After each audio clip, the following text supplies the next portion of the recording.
നമ്മുടെ നാട്ടിലെ ഓരോ വീട്ടിലും ഒരു പ്രവാസിയെങ്കിലും കാണും. കേരളത്തിൻ്റെ സാമ്പത്തിക നട്ടെല്ലെന്ന് വിശേഷിപ്പിക്കുന്നത് ഇവരെയാണ്.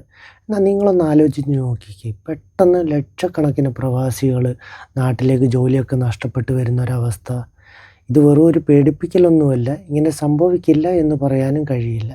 കോവിഡ് കാലത്ത് അല്ലെങ്കിൽ ഗൾഫ് രാജ്യങ്ങളിലെ പുതിയ നിയമങ്ങൾ മൂലമോ എപ്പോൾ വേണമെങ്കിലും സംഭവിക്കാവുന്ന ഒരു പ്രശ്നം മാത്രമാണിത്. നമ്മുടെ സാമ്പത്തിക ഭദ്രത മാത്രമല്ല, കേരള സർക്കാരിൻ്റെയും സാധാരണക്കാരെയും ഒക്കെ ഇത് ബാധിക്കും. അതെങ്ങനെയാണെന്ന് നമുക്കൊന്ന് നോക്കാം. വർഷം തോറും 1,00,000 കോടി രൂപയിലധികമാണ് പ്രവാസികൾ കേരളത്തിലേക്ക് അയക്കുന്നത്. നമ്മുടെ ആകെ ആഭ്യന്തര ഉൽപ്പാദനത്തിൻ്റെ 30%-ഓളമാണിത്. ഈ പണമൊഴുക്ക് പെട്ടെന്ന് ഒരു ദിവസം നിലച്ചാൽ കേരളത്തിൻ്റെ അടിത്തറ തന്നെ ഇളകിപ്പോവും. പ്രവാസികൾ പണം അയക്കുമ്പോഴാണ് ഇവിടെ കച്ചവടം നടക്കുന്നത്. അവർ വലിയ വീട്, ഷോപ്പിംഗ് മാളുകൾ, ഹോസ്പിറ്റലുകൾ, വില്ലകൾ, ഫ്ലാറ്റുകൾ, സൂപ്പർ മാർക്കറ്റുകൾ, ടെക്സ്റ്റൈൽ ഷോപ്പുകൾ, ജ്വല്ലറികളൊക്കെ നിർമ്മിക്കുമ്പോഴാണ് നമ്മുടെ നിർമ്മാണ മേഖല സജീവമായി നിൽക്കുന്നത്. ഈ വിപണിയിലെ പർച്ചേസിംഗ് പവർ കുറഞ്ഞാൽ നമ്മുടെ മാർക്കറ്റുകൾ നിശ്ചലമായി പോകുകയുള്ളൂ. കേരളത്തിലെ ബാങ്കുകളിൽ ഏകദേശം 3,00,000 കോടി രൂപയുടെ പ്രവാസി നിക്ഷേപമുണ്ട്. ഓരോ മാസവും ശരാശരി 25,300 കോടി രൂപയാണ് ഇവിടെ എത്തുന്നത്. 2015 അപേക്ഷിച്ച് ഇത് 3 ഇരട്ടി വർദ്ധിച്ചിട്ടുണ്ട്. ഈ നിക്ഷേപങ്ങൾ പെട്ടെന്ന് പിൻവലിച്ചാൽ ബാങ്കുകളുടെ കൈവശം പണം ഇല്ലാതെയാവും. ഈ അവസ്ഥ വന്നു കഴിഞ്ഞാൽ എന്ത് സംഭവിക്കും? ഇത് ബിസിനസ് വായ്പകളെയും സാധാരണക്കാരുടെ കൃഷി വായ്പകളെയൊക്കെ വല്ലാതെ ബാധിക്കും. ഇത് സാധാരണക്കാരെ ബാധിക്കുന്നത് മറ്റൊരു രീതിയിലാണ്. അതായത് നിർമ്മാണ മേഖലയിൽ വലിയ പ്രതിസന്ധികൾ വരും. എന്നാൽ ഇതൊരു പോസിറ്റീവ് വശമുണ്ട്. അതായത് നിലവിൽ നമ്മൾ മറ്റ് സംസ്ഥാനത്തിൽ നിന്നുള്ള തൊഴിലാളികൾക്ക് നൽകുന്ന ഏകദേശം 70,000 കോടി രൂപയുടെ ഒഴുക്ക് കുറയും.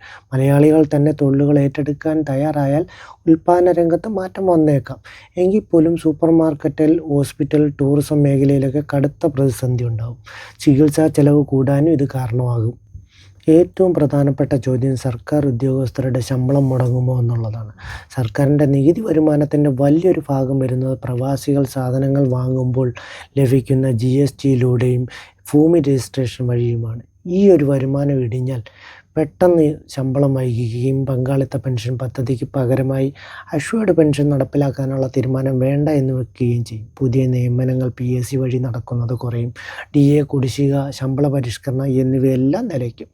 വിരമിക്കൽ പ്രായം വർദ്ധിപ്പിക്കാൻ സർക്കാർ സ്വയം നിർബന്ധിതരാകും.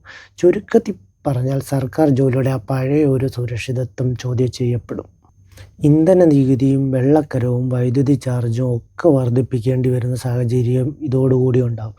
ഇന്ത്യയിൽ ഏറ്റവും കൂടുതൽ ഇന്ധന നികുതി ഈടാക്കുന്ന ഒരു സംസ്ഥാനമാണ് കേരളം. നിലവിൽ കേരളത്തിൽ പെട്രോളിന് മേൽ ഏകദേശം 30.08 നികുതിയും ഒപ്പം സാമൂഹിക സുരക്ഷാ സെസ് ഈടാക്കുന്നുണ്ട് എന്നോർക്കണം. നമ്മുടെ മിക്ക സംസ്ഥാനങ്ങളിലും വിലക്കയറ്റം കുറഞ്ഞപ്പോൾ കേരളത്തിൻ്റെ അവസ്ഥ, അല്ലെങ്കിൽ കേരളവും ലക്ഷദ്വീപിൻ്റെയൊക്കെ അവസ്ഥ എന്ന് വെച്ചാൽ റിസർവ് ബാങ്കിൻ്റെ പരിധിയെ 6% മുകളിൽ പോയി എന്നാണ്. അത് വീണ്ടും കൂടാനാണ് സാധ്യത. എന്നാൽ പ്രവാസികൾ കൊണ്ടുവരുന്ന അനുഭവ സമ്പത്തും വൈദഗ്ധ്യവും ശരിയായി ഉപയോഗിച്ചാൽ കേരളത്തിന് ഇതൊരു പുതിയ സാധ്യതയാവാൻ സാധ്യതയുമുണ്ട്. ഈ വിഷയത്തിൽ നിങ്ങളുടെ അഭിപ്രായം എന്താണ്? കേരളം ഈ പ്രതിസന്ധി എങ്ങനെ നേരിടണം? കമൻറ്റ് ചെയ്യൂ താഴെ. അടുത്ത വീഡിയോയുമായി അടുത്ത തവണ കാണാം.